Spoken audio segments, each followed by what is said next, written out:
Mark எழுதின சுவிசேஷம் அதிகாரம் 15.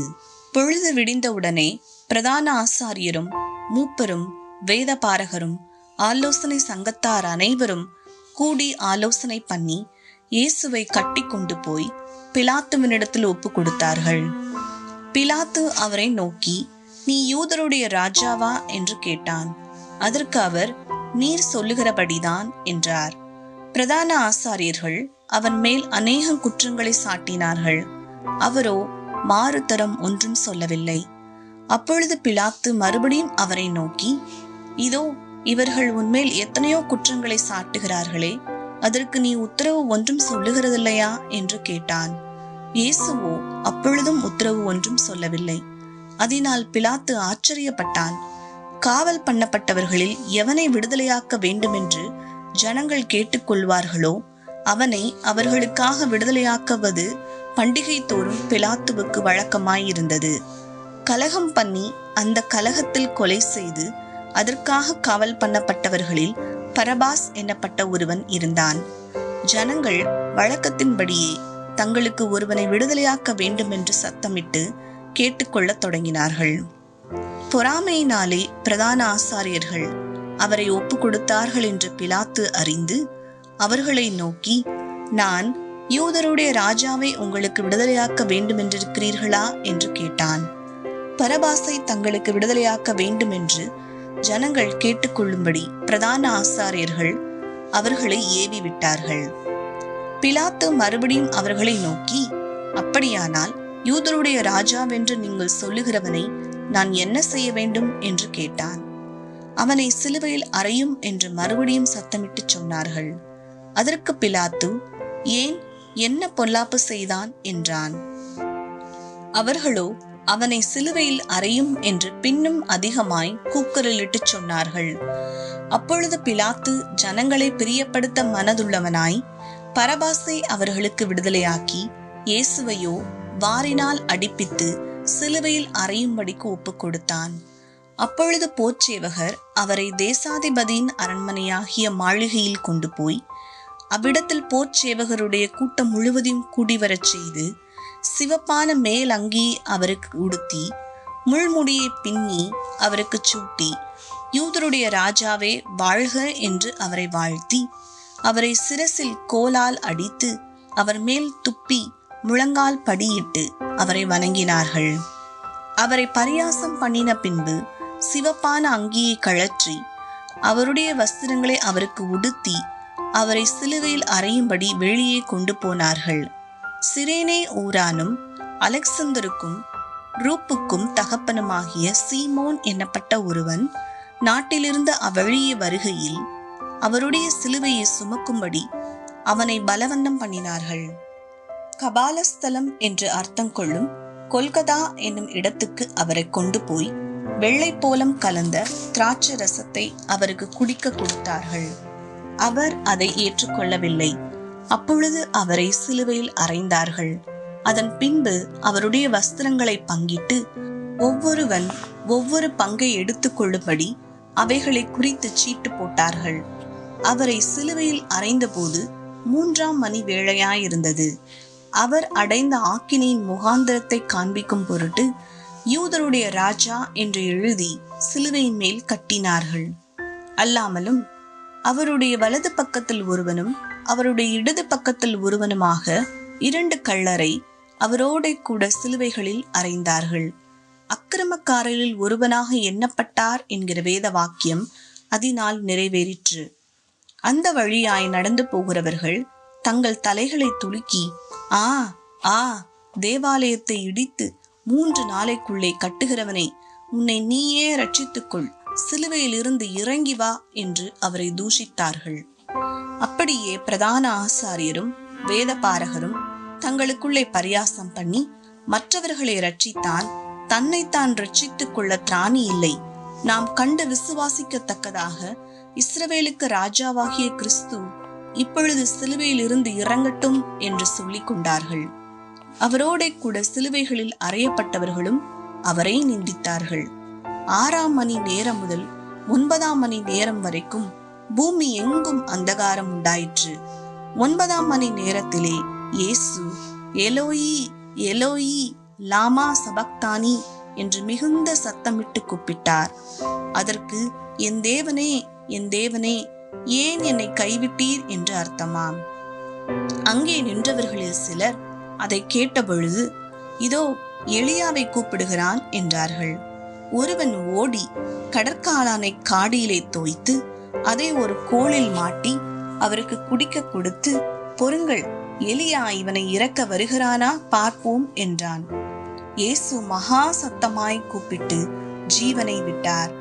அப்பொழுது தேவாலயத்தின் திரட்சியிலை மேல் தொடங்கி கீழ் வரைக்கும் இரண்டாக கிழிந்தது. அவருக்கு எதிரே நின்ற 100க்கு அதிபதி அவரை இப்படி கூப்பிட்டு ஜீவனை விட்டதை கண்டபோது, மெய்யாகவே இந்த மனுஷன் தேவனுடைய குமாரன் என்றான். சில ஸ்திரீகளும் தூரத்திலிருந்து பார்த்து கொண்டிருந்தார்கள். அவர் கலிலேயாவில் இருந்தபோது அவருக்கு பின் சென்று ஊழியம் செய்து வந்த மகதலேனா மரியாளும், சின்ன யாக்கோபுக்கும் யோசேக்கும் தாயாகிய மரியாளும், சலோமே என்பவளும், அவருடனே கூட எருசலேமுக்கு வந்திருந்த வேறே அநேக ஸ்திரீகளும் அவர்களோடு இருந்தார்கள். ஓய்வு நாளுக்கு முந்தின நாள் ஆயத்த நாளாய் இருந்தபடியால் சாயங்காலமான போது கனம் பொருந்திய ஆலோசனைக்காரனும் அரிமத்தியா ஊரானும் தேவனுடைய ராஜ்யம் வர காத்திருந்தவனுமாகிய யோசேப்பு என்பவன் வந்து பிலாத்துவினிடத்தில் துணிந்து போய் இயேசுவின் சரீரத்தை கேட்டான். அவர் இத்தனை சீக்கிரத்தில் மரித்து போனாரா என்று பிலாத்து ஆச்சரியப்பட்டு 100க்கு அதிபதியை அழைப்பித்து, அவர் இதற்குள்ளே மரித்தது நிச்சயமா என்று கேட்டான். 100க்கு அதிபதியினாலே அதை அறிந்து கொண்ட பின்பு சரீரத்தை யோசேப்பினிடத்தில் கொடுத்தான். அவன் போய் மெல்லிய துப்பட்டியை வாங்கி கொண்டு வந்து அவரை இறக்கி அந்த துப்பட்டியிலே சுற்றி கண்மலையில் வெட்டியிருந்த கல்லறையிலே அவரை வைத்து கல்லறையின் வாசலில் ஒரு கல்லை புரட்டி வைத்தான். அவரை வைத்த இடத்தை மகதலேனா மரியாளும் யோசேயின் தாயாகிய மரியாளும் பார்த்தார்கள். மார்க்கு எழுதின சுவிசேஷம் அதிகாரம் 16. ஓய்வு நாளான பின்பு மகதலேனா மரியாளும் யாக்கோபின் தாயாகிய மரியாளும் சலோமே என்பவளும் அவருக்கு சுகந்த வர்க்கமிடும்படி அவைகளை வாங்கி கொண்டு வாரத்தின் முதலாம் நாள் அதிகாலையிலே சூரியன் உதயமாகிற போது கல்லறையின் இடத்தில் வந்து, கல்லறையின் வாசலில் இருக்கிற கல்லை நமக்காக எவன் புரட்டி தள்ளுவான் என்று ஒருவரோடொருவர் சொல்லிக் கொண்டார்கள். அந்த கல் மிகவும் பெரிதாய் இருந்தது. அவர்கள் ஏறிட்டு பார்க்கிற போது அது தள்ளப்பட்டிருக்க கண்டார்கள். அவர்கள் கல்லறைக்குள் பிரவேசித்து வெள்ளை அங்கி தரித்தவனாய் வலது பக்கத்தில் உட்கார்ந்திருந்த ஒரு வாலிபனை கண்டு பயந்தார்கள். அவன் அவர்களை நோக்கி, பயப்படாதிருங்கள், சிலுவையில் அறையப்பட்ட நசரேயனாகிய இயேசுவை தேடுகிறீர்கள். அவர் உயிர்த்தெழுந்தார். அவர் இங்கே இல்லை. இதோ அவரை வைத்த இடம். நீங்கள் அவருடைய சீஷரிடத்திற்கும் பேதுருவினிடத்திற்கும் போய், உங்களுக்கு முன்னே கலிலேயாவுக்கு போகிறார், அவர் உங்களுக்கு சொன்னபடியே அங்கே அவரை காண்பீர்கள் என்று அவர்களுக்கு சொல்லுங்கள் என்றான். நடுக்கமும் திகிலும் அவர்களை பிடித்தபடியால் அவர்கள் சீக்கிரமாய் வெளியே வந்து கல்லறையை விட்டு ஓடினார்கள். அவர்கள் பயந்திருந்தபடியினால் ஒருவருக்கும் ஒன்றும் சொல்லாமற் போனார்கள். வாரத்தின் முதலாம் நாள் அதிகாலையிலே இயேசு எழுந்திருந்த பின்பு மகதலேனா மரியாளுக்கு முதல் தரிசனமானார். அவளிடத்திலிருந்து அவர் 7 பிசாசுகளை துரத்தி இருந்தார். அவள் புறப்பட்டு அவரோட கூட இருந்தவர்கள் துக்கப்பட்டு அழுது கொண்டிருக்கையில் அவர்களிடத்தில் போய் அந்த செய்தியை அறிவித்தாள். அவர் உயிரோடு இருக்கிறார் என்றும் அவளுக்கு காணப்பட்டார் என்றும் அவர்கள் கேட்டபொழுது நம்பவில்லை. அதன் பின்பு அவர்களில் 2 பேர் ஒரு கிராமத்துக்கு நடந்து போகிற பொழுது அவர்களுக்கு மறுரூபமாய் தரிசனமானார். அவர்களும் போய் அதை மற்றவர்களுக்கு அறிவித்தார்கள். அவர்களையும் அவர்கள் நம்பவில்லை. அதன் பின்பு 11 போஜன பந்தியில் இருக்கையில் அவர்களுக்கு அவர் தரிசனமாகி, உயிர்த்தெழுந்திருந்த தம்மை கண்டவர்களை அவர்கள் நம்பாமற் போனது நிமித்தம் அவர்களுடைய அவிசுவாசத்தை குறித்தும் இருதய கடினத்தை குறித்தும் அவர்களை கடிந்து கொண்டார். பின்பு அவர் அவர்களை நோக்கி, நீங்கள் உலகமெங்கும் போய் சர்வ சிருஷ்டிக்கும் சுவிசேஷத்தை பிரசங்கியுங்கள். விசுவாசம் உள்ளவனாகி ஞானஸ்நானம் பெற்றவன் இரட்சிக்கப்படுவான், விசுவாசியாதவனோ ஆக்கினைக்குள்ளாக தீர்க்கப்படுவான். விசுவாசிக்கிறவர்களால் நடக்கும் அடையாளங்கள் ஆவன: என் நாமத்தினாலே பிசாசுகளை துரத்துவார்கள், நவமான பாஷைகளை பேசுவார்கள், சர்ப்பங்களை எடுப்பார்கள், சாவுக்கேதுவான யாதொன்றை குடித்தாலும் அது அவர்களை சேதப்படுத்தாது, வியாதியஸ்தர் மேல் கைகளை வைப்பார்கள், அப்பொழுது அவர்கள் சுஸ்தமாவார்கள் என்றார். இவ்விதமாய் கர்த்தர் அவர்களுடனே பேசின பின்பு பரலோகத்துக்கு எடுத்துக் கொள்ளப்பட்டு தேவனுடைய வலது பாரசத்தில் உட்கார்ந்தார். அவர்கள் புறப்பட்டு போய் எங்கும் பிரசங்கம் பண்ணினார்கள். கர்த்தர் அவர்களுடனே கூட கிரியை நடப்பித்து அவர்களால் நடந்த அடையாளங்களினாலே வசனத்தை உறுதிப்படுத்தினார். ஆமென். லூக்கா எழுதின சுவிசேஷம் 1ஆம் அதிகாரம். மகா கனம் பொருந்திய தேயோபிலுவே, நாங்கள் முழு நிச்சயமாய் நம்புகிற சங்கதிகளை ஆரம்பம் முதல் கண்ணாரக் கண்டு வசனத்தை போதித்தவர்கள் எங்களுக்கு ஒப்புவித்தபடியே அவைகளை குறித்து சரித்திரம் எழுத அநேகம் பேர் ஏற்பட்டபடியினால் ஆதி முதல் எல்லாவற்றையும் திட்டமாய் விசாரித்தறிந்த நானும் உமக்கு உபதேசிக்கப்பட்ட விசேஷங்களின் நிச்சயத்தை நீர் அறிய வேண்டுமென்று அவைகளை ஒழுங்காய் உமக்கு எழுதுவது எனக்கு நலமாய் தோன்றிற்று. யூதேயா தேசத்தின் ராஜாவாகிய ஏரோதின் நாட்களில் அபியா எனும் ஆசாரிய வகுப்பில் சகரியா என்னும் பெயர் கொண்ட ஆசாரியன் ஒருவன் இருந்தான். அவன் மனைவி ஆரோனுடைய குமாரத்திகளில் ஒருத்தி, அவள் பேர் எலிசபெத். அவர்கள் இருவரும் கர்த்தரிட்ட சகல கற்பனைகளின் படியேயும் நியமங்களின் படியேயும் குற்றமற்றவர்களாய் நடந்து தேவனுக்கு முன்பாக நீதியுள்ளவர்களாய் இருந்தார்கள்.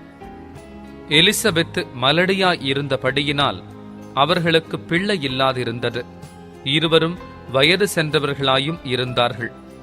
அப்படியிருக்க அவன் தன் ஆசாரிய வகுப்பின் முறைப்படி தேவ சந்நிதியிலே ஆசாரிய ஊழியம் செய்து வருகிற காலத்தில் ஆசாரிய ஊழிய முறைமையின்படி அவன் தேவாலயத்துக்குள் பிரவேசித்து தூபம் காட்டுகிறதற்கு சீட்டை பெற்றான். தூபங்காட்டுகிற வேளையிலே ஜனங்கள் எல்லாரும் கூட்டமாய் வெளியே ஜெபம் பண்ணிக் கொண்டிருந்தார்கள். அப்பொழுது கர்த்தருடைய தூதன் ஒருவன் தூபபீடத்தின் வலது பக்கத்திலே நின்று அவனுக்கு தரிசனமானான். சகரியா அவனை கண்டு கலங்கி பயமடைந்தான். தூதன் அவனை நோக்கி, சகரியாவே, பயப்படாதே, உன் வேண்டுதல் கேட்கப்பட்டது. உன் மனைவியாகிய எலிசபெத்து உனக்கு ஒரு குமாரனை பெறுவாள். அவனுக்கு யோவான் என்று பெயரிடுவாயாக. உனக்கு சந்தோஷமும் மகிழ்ச்சியும் உண்டாகும். அவன் பிறப்பி நிமித்தம் அநேகர் சந்தோஷப்படுவார்கள். அவன் கர்த்தருக்கு முன்பாக பெரியவனாயிருப்பான். திராட்சரசமும் மதுவும் குடியான். தன் தாயின் வயிற்றிலிருக்கும் போதே பரிசுத்த ஆவியினால் நிரப்பப்பட்டிருப்பான். அவன் இஸ்ரவேல் சந்ததியாரில் அநேகரை அவர்கள் தேவனாகிய கர்த்தரிடத்திற்கு திருப்புவான். பிதாக்களுடைய இருதயங்களை பிள்ளைகளிடத்திற்கும் கீழ்ப்படியாதவர்களை நீதிமான்களுடைய ஞானத்திற்கும் திருப்பி உத்தமமான ஜனத்தை கர்த்தருக்கு ஆயத்தம் படுத்தும்படியாக அவன் எலியாவின் ஆவியும் பலமும் உடையவனாய் அவருக்கு முன்னே நடப்பான் என்றார். அப்பொழுது சகரியா தேவதூதனை நோக்கி, இதை நான் எதினால் அறிவேன்? நான் கிழவனாயிருக்கிறேன், என் மனைவியும் வயது சென்றவளாயிருக்கிறாளே என்றான். தேவதூதன் அவனுக்கு பிரதியுத்தரமாக, நான் தேவ சந்நிதானத்தில் நிற்கிற காபிரியேல் என்பவன். உன்னுடனே பேசவும் உனக்கு இந்த நற்செய்தியை அறிவிக்கவும் அனுப்பப்பட்டு வந்தேன். இதோ, தகுந்த காலத்திலே நிறைவேறப் போகிற என் வார்த்தைகளை நீ விசுவாசியாதபடியினால் இவைகள் சம்பவிக்கும் நாள் மட்டும் நீ பேசக்கூடாமல் ஊமையாய் இருப்பாய் என்றான். ஜனங்கள் சகரியாவுக்கு காத்திருந்து அவன் தேவாலயத்தில் தாமதித்ததினால் ஆச்சரியப்பட்டார்கள். அவன் வெளியே வந்தபோது அவர்களிடத்தில் பேசக்கூடாமல் இருந்தான். அதனாலே தேவாலயத்தில் ஒரு தரிசனத்தை கண்டான் என்று அறிந்தார்கள். அவனும் அவர்களுக்கு சைகை காட்டி ஊமையாய் இருந்தான். அவனுடைய ஊழியத்தின் நாட்கள் நிறைவேறின உடனே தன் வீட்டுக்குப் போனான். அந்நாட்களுக்கு பின்பு அவன் மனைவியாகிய எலிசபெத்து கர்ப்பவதியாகி, ஜனங்களுக்குள்ளே எனக்கு உண்டாயிருந்த நிந்தையை நீக்கும்படியாக கர்த்தர் இந்த நாட்களில் என் மேல் கடாட்சம் வைத்து எனக்கு இப்படி செய்து அருளினார் என்று சொல்லி 5 மாதம் வெளிப்படாதிருந்தாள். 6ஆம் மாதத்திலே காபிரியேல் என்னும் தூதன் கலிலேயாவில் உள்ள நாசரேத் என்னும் ஊரில் தாவீதின் வம்சத்தானாகிய யோசேப்பு என்கிற நாமமுள்ள புருஷனுக்கு நியமிக்கப்பட்டிருந்த ஒரு கன்னிகையினிடத்திற்கு தேவனாலே அனுப்பப்பட்டான். அந்த கன்னிகையின் பேர் மரியாள். அவள் இருந்த வீட்டில் தேவதூதன் பிரவேசித்து, கிருபை பெற்றவளே வாழ்க, கர்த்தர் உன்னுடனே இருக்கிறார், ஸ்திரீகளுக்குள்ளே நீ ஆசீர்வதிக்கப்பட்டவள் என்றான். அவளோ அவனைக் கண்டு அவன் வார்த்தையினால் கலங்கி, இந்த வாழ்த்துதல் எப்படிப்பட்டதோ என்று சிந்தித்துக் கொண்டிருந்தாள். தேவதூதன் அவளை நோக்கி, மரியாளே, பயப்படாதே, நீ தேவனிடத்தில் கிருபை பெற்றாய். இதோ நீ கர்ப்பவதியாகி ஒரு குமாரனை பெறுவாய். அவருக்கு இயேசு என்று பெயரிடுவாயாக. அவர் பெரியவராயிருப்பார், உன்னதமானவருடைய குமாரன் எண்ணப்படுவார். கர்த்தராகிய தேவன் அவருடைய பிதாவாகிய தாவீதின் சிங்காசனத்தை அவருக்கு கொடுப்பார். அவர் யாக்கோபின் குடும்பத்தாரை என்றென்றைக்கும் அரசாளுவார். அவருடைய ராஜ்யத்திற்கு முடிவிராது என்றான். அதற்கு மரியாள் தேவதூதனை நோக்கி, இது எப்படியாகும்? புருஷனை அறியேனே என்றாள். தேவதூதன் அவளுக்கு பிரதியுத்தரமாக, பரிசுத்த ஆவி உன்மேல் வரும், உன்னதமானவருடைய பலம் உன்மேல் நிழலிடும். ஆதலால் உன்னிடத்தில் பிறக்கும் பரிசுத்தம் உள்ளது தேவனுடைய குமாரன் எண்ணப்படும். இதோ உனக்கு இனத்தாளாயிருக்கிற எலிசபெத்தும் தன் முதிர் வயதிலே ஒரு புத்திரனை கர்ப்பந்தரித்திருக்கிறாள். மலடி எண்ணப்பட்ட அவளுக்கு இது 6ஆம் மாதம். தேவனாலே கூடாத காரியம் ஒன்றுமில்லை என்றான்.